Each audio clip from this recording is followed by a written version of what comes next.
तो स्वागत है आप सबका हमारे YouTube चैनल विद्यापीठ में। हम लोग पिछले क्लास में आवेश के बारे में चर्चा किए थे। इलेक्ट्रिसिटी का ये सेकेंड लेक्चर है। इसमें हम लोग आज चर्चा करेंगे विद्युत धारा। तो जो एक बार हम फिर से बता देना चाहते हैं कि जो ऑफलाइन क्लास कर रहे हैं और किसी कारणवश से क्लास अगर उसका छूट गया हो तो आप ऑनलाइन का सहारा ले सकते हैं बैकअप के रूप में, और जो हमारे साथ ऑनलाइन से जुड़े हैं वो भी ध्यान देंगे। सीरियली करते हुए हम ये टॉपिक को पूरा करेंगे एक एक करके। आप लोग सिर्फ ध्यान दीजिएगा और साथ साथ नोट्स बनाते चलिएगा, ठीक है। आज हम लोग चर्चा करेंगे क्या होता है ये विद्युत धारा। जैसे आप देखते हैं कि अगर हमारे पास ये कहीं बहुत ये डैम है, मान लीजिए यहाँ पे पूरा पानी है स्टोर, यहाँ पे निकलने के लिए एक जगह है रास्ता, तो इसमें पूरा तेज़ी से निकलता है, पूरा फोर्स के साथ वाटर फ्लो करता है। तो इसको हम लोग क्या बोलते हैं? Water current. क्या बोलते हैं? Water current. अगर ये वाटर का था करंट मतलब धारा, तो ये वाटर का करंट है, यानी water current, flow of water नहीं। तो विद्युत धारा क्या होता है? ये है हमारा फ्लो ऑफ चार्ज। लेकिन किस तरह से होगा इसके बारे में हम लोग थोड़ा देखते हैं। विद्युत धारा किसको कहते हैं? मान लीजिए ये हमारा एक कंडक्टर है। इंसुलेटर में तो विद्युत धारा का बात होगा ही नहीं। ये हमारा क्या है? कंडक्टर है, तार है, और इसमें हमारा क्या हो रहा है? इलेक्ट्रॉन फ्लो कर रहा है। बहुत सारा इलेक्ट्रॉन है जो हमारा क्या कर रहा है? फ्लो हो रहा है। ये इलेक्ट्रॉन हमारा फ्लो कर रहा है।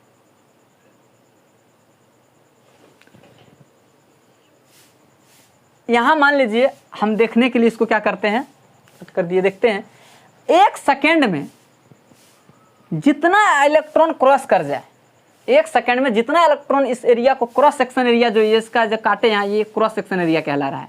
इसको हम लोग कहते हैं क्रॉस सेक्शन एरिया या अनुप्रस्थ काट का क्षेत्रफल। तो इसके थ्रू जितना ये एक सेकंड में इलेक्ट्रॉन पास करेगा, प्रवाहित होगा, उसी को हम लोग कहेंगे विद्युत धारा। यानी देखिए इसका डिफिनेशन पे ध्यान दीजिए। विद्युत धारा, करंट, इलेक्ट्रिसिटी क्या होता है? किसी चालक में प्रवाहित होने वाले आवेश, आवेश मतलब इलेक्ट्रॉन में ही आवेश होगा। तो किसी चालक में, क्योंकि प्रोटॉन तो हमारा फिक्स है ना, किसी चालक में प्रवाहित होने वाला आवेश के प्रवाह के दर को हम लोग क्या कहते हैं? विद्युत धारा।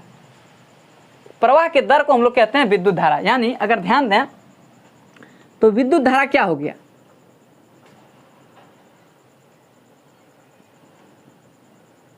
कितना आवेश प्रवाहित किया, कितना आवेश प्रवाहित किया। अब बट्टे नीचे क्या हो जाएगा? समय। समय क्यों? मान लीजिए कि सेकंड में 100 कूलम आवेश, तो एक सेकंड में कितना करेगा? 100 कूलम बाय 10। तो ये जो निकला मेरे पास 10 ना, यही हमारा विद्युत धारा है, 10 एम्पीयर। समझ में आ रहा है? विद्युत धारा क्या है? किसी चालक में प्रवाहित होने वाले आवेश के प्रवाह के दर को विद्युत धारा कहते हैं। जहां भी दर का बात हो वहां पे हम लोग समय से डिवाइड करते हैं। जैसे जब हम लोग त्वरण का बात करते हैं तो बोलते हैं वेग में परिवर्तन की दर को त्वरण कहते हैं। तो वेग में परिवर्तन की दर को त्वरण कहते हैं। जैसे परिवर्तन का दर आया तो नीचे हम लोग क्या करते हैं? VF minus VI by T. वेग में परिवर्तन दर का बात आता है तो समय से डिवाइड करते हैं। तो ऐसे ही हम लोग यहाँ क्या किए? समय से डिवाइड किए। विद्युत धारा को हम लोग डिनोट किससे करते हैं? I से। ये ध्यान रखिएगा, विद्युत धारा को हम लोग किससे डिनोट करते हैं? I से डिनोट करते हैं। तो ये I, और आवेश को किससे डिनोट करते हैं? Q से। तो Q और समय को हम लोग डिनोट करते हैं T से। तो ये हमारे पास एक फॉर्मूला हो गया विद्युत धारा का। क्या हो गया? I is equal to Q by t. I is equal to Q by t. अब ध्यान से देखिए, अब I का SI यूनिट क्या होगा? विद्युत धारा को हम लोग किस में नापेंगे? तो देखिए I का SI यूनिट हमको निकालना है। तो Q का SI यूनिट आपको पता है क्या होता है? कूलम। T का SI यूनिट आपको पता है क्या होता है? सेकेंड। और I का SI यूनिट होता है एम्पियर, जिसको हम लोग A से सूचित करते हैं। तो आप यहाँ से अगर ध्यान से देखेंगे तो एक चीज़ आपको और पता चलेगा कि एम्पियर क्या हो गया? एम्पियर बराबर कूलम पर सेकेंड, या इसको हम लोग कह सकते हैं कूलम S पर पावर -1। ये हो गया हमारा 1 एम्पियर के बराबर। यानी विद्युत धारा क्या हो गया? आवेश के प्रवाह के दर को तो विद्युत धारा कहते हैं।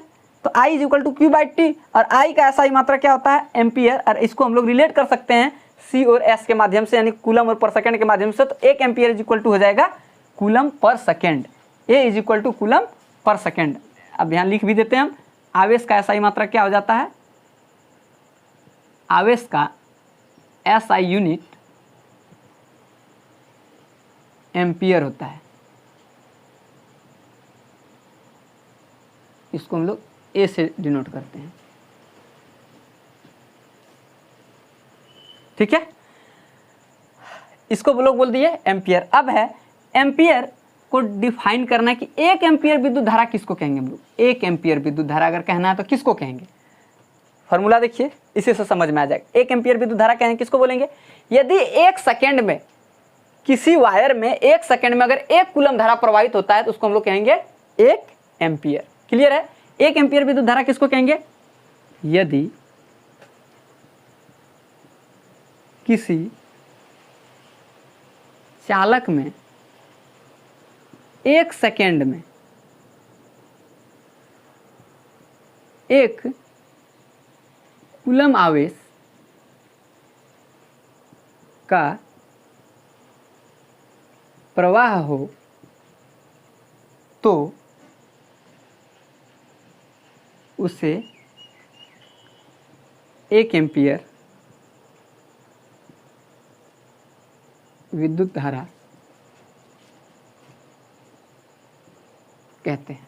क्लियर है, 1 एम्पियर विद्युत धारा किसको कहते हैं, यदि किसी चालक में 1 सेकंड में 1 कूलम आवेश का प्रवाह होता है तो उसी को हम लोग कहेंगे 1 एम्पियर। क्योंकि अगर आप इसको 1 कूलम कर देंगे 1 सेकंड कर देंगे तो दोनों कट जाएगा, तो बच जाएगा सीधा सीधा I = 1, उसको बोलेंगे हम लोग 1 एम्पियर।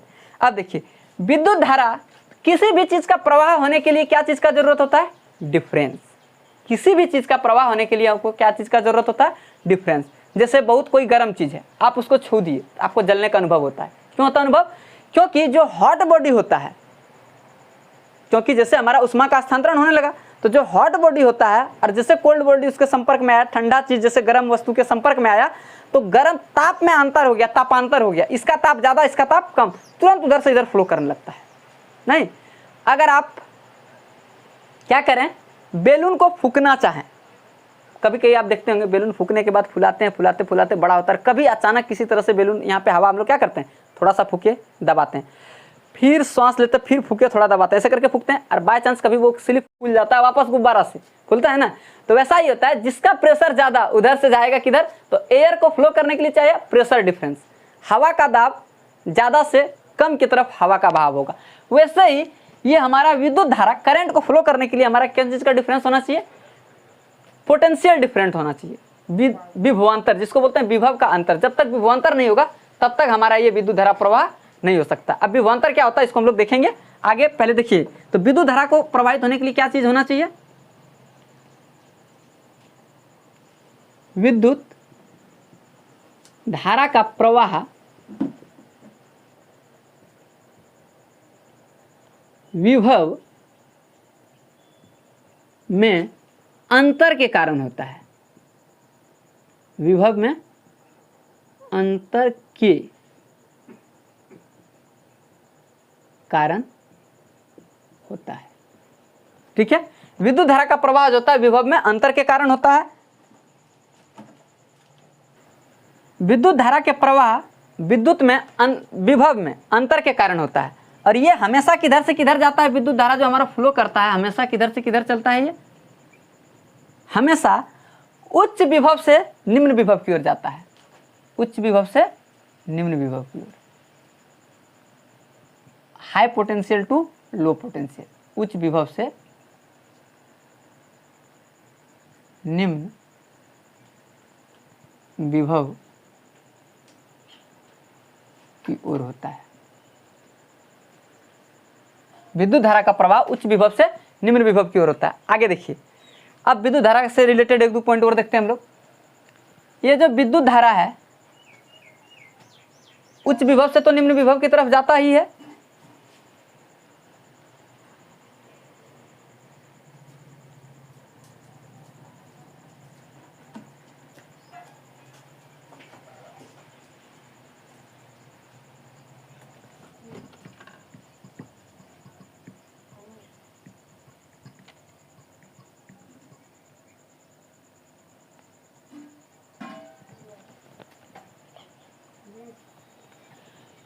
विद्युत धारा का प्रवाह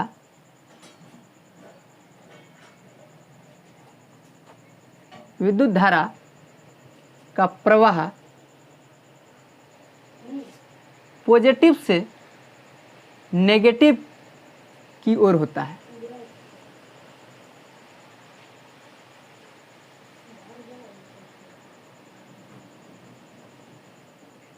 परंतु इलेक्ट्रॉन का प्रवाह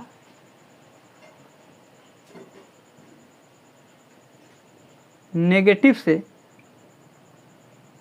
पॉजिटिव की ओर होता है।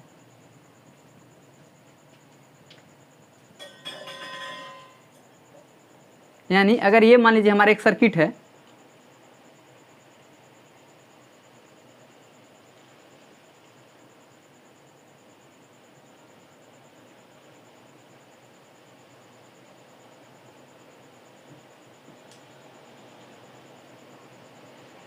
ये नेगेटिव है।